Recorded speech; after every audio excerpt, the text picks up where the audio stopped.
अटक अटक झटपट पन घट पर चटक मटक एक नार नवेली, गोरी गोरी ग्वालिन की छोरी चली चोरी चोरी, मुख मोरी मोरी मुस्काए अलबेली। कंकरी गली में मारी कंकरी कन्हैया ने, पकड़ी बाह और की अठ खेली, भर पिचकारी मारी सारा रा रा रा, भोली पानीहारी बोली सारा रा रा रा, भर पिचकारी मारी भोली पानीहारी बोली। अरे क्यों दर्शकों, आप सब में उत्साह जाग उठाना और ये पंक्तियाँ किस गाने से जुड़ी है इसका अंदाज़ा भी लगाया होगा। और अगर गाना पहचान ही लिया हो तो कमेंट बॉक्स में बताइएगा ज़रूर। चलिए अब जिस विषय से ये पंक्तियाँ जुड़ी है उस विषय के बारे में बात करते हैं। हमारे भारत देश में बहुत सारे उत्सव मनाए जाते हैं। उन उत्सवों को मनाने के पीछे जैसे कोई पौराणिक घटना कारणीभूत होती है, उसी तरह उसमें एक वैज्ञानिक तथ्य भी छुपा होता है। इसी तरह वसंत ऋतु में मनाया जाने वाला एक त्योहार है होली।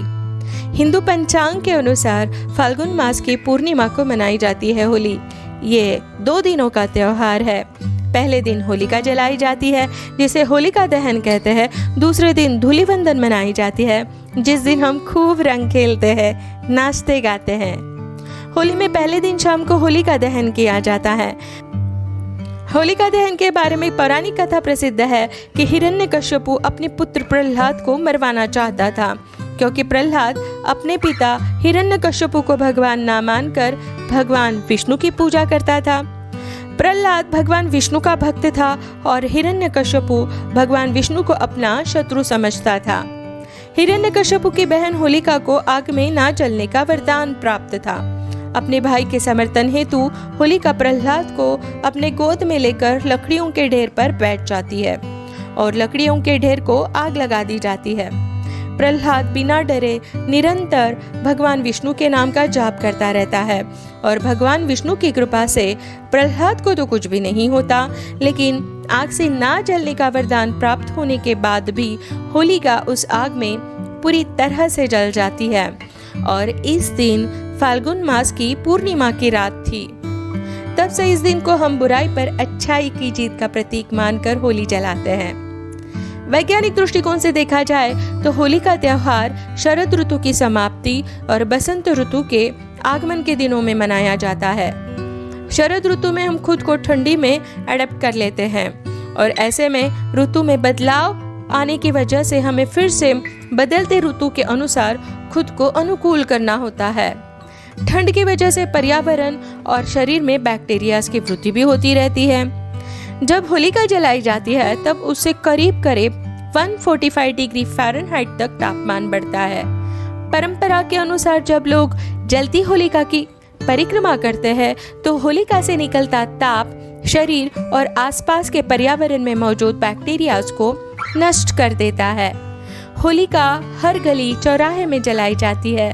इससे जो तापमान पर्यावरण में फैलता है उससे पर्यावरण अपने आप स्वच्छ हो जाता है और हमें बदलते ऋतु में अडॉप्ट करना इजी हो जाता है। ये तो हुई होलिका दहन की बात। होली के दूसरे दिन को धूलिवंदन के रूप में मनाया जाता है। इस दिन हम अपने सगे संबंधियों दोस्तों के साथ खूब रंग खेलते हैं। होलिका दहन की राख हम एक दूसरे पर लगाकर खूब मजे लेते हैं। लेकिन क्या आपने कभी सोचा है होली के दूसरे दिन ही रंगों से क्यों खेला जाता है? पहले इसका पौराणिक संदर्भ जान लेते हैं जो वृंदावन से संबंधित है। कंस का संहार करने हेतु भगवान विष्णु ने धरती पर कृष्ण के रूप में जन्म लिया था। कंस कृष्ण के मामा थे। जैसे ही कंस को पता चला कि नन्हा कृष्ण बड़ा होकर उसके मृत्यु का कारण बनेगा, उसने हर तरह से नन्हे कृष्ण को मार डालने का प्रयास किया, लेकिन वो असफल रहा। फिर कंस ने पूतना राक्षसी को नन्हे कृष्ण को मारने का आदेश दिया। पूतना ने अपना जहरीला दूध पिलाकर भगवान कृष्ण को मारने का प्रयास किया। इससे भगवान कृष्ण को तो कुछ भी नहीं हुआ, लेकिन उनके शरीर का रंग काला नीला पड़ गया। कृष्ण की लीला से पूतना का ही अंत हो गया। धीरे धीरे नन्हा सा कृष्ण बढ़ने लगा। जब कृष्ण अपने दोस्तों के साथ, गोप गोपियों के साथ, राधा के साथ खेलता तो उसे एक बात हमेशा सताती रहती कि मेरा रंग इन सब से अलग क्यों है, मैं इतना काला क्यों हूँ। यशोदा माँ से हमेशा अपने काले रंग के बारे में कृष्ण पूछता रहता। यशोदा माँ कृष्ण को समझाने का हर प्रयास करती, लेकिन वो कृष्ण को समझा नहीं पाती। अंत में थक कर यशोदा माँ कृष्ण को सुझाव देती है कि तुझे अपने दोस्तों को, गोप गोपियों को, राधा को जिस रंग में रंगना है उन्हें वैसे ही रंग लगा दे। तब कृष्ण ने सबको रंग में रंग डाला और ये दिन था होलिका दहन का दूसरा दिन। तब से इस दिन को ढोलक की थाप, मंजीरों की झनकार के साथ नाच गाकर एक दूसरे को रंग लगाकर मनाया जाता है। वैज्ञानिक दृष्टिकोण से देखा जाए तो ये त्योहार हम ऐसे समय मनाते हैं जब सर्दियों का मौसम जाने लगता है और गर्मी का मौसम शुरू होने लगता है। तब हमारा शरीर इस बदलते मौसम के अनुकूल होने के लिए प्रयत्न करता है। होलिका दहन की तापमान की वजह से हम इजीली इस मौसम में खुद को अडेप्ट कर पाते हैं और दूसरे दिन रंगों से खेलकर हम में नया उत्साह, उमंग जाग उठता है। रंगों से खेलने के पीछे कलर थेरेपी का कारण माना जाता है। रंग देखकर ही हमारे मन में उल्लास जाग उठता है।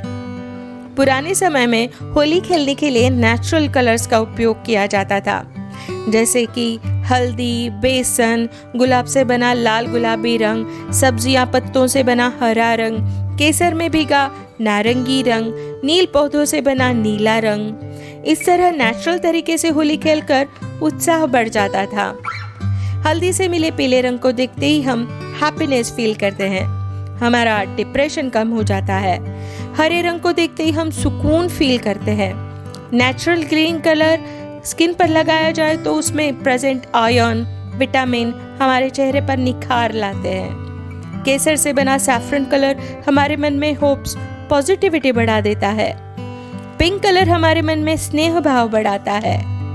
लेकिन आज के युग में नेचुरल कलर्स हम बहुत ही कम यूज कर पाते हैं। जो सिंथेटिक कलर हम रंग खेलने के लिए यूज करते हैं उसमें फायदों से ज्यादा नुकसान ही होता है।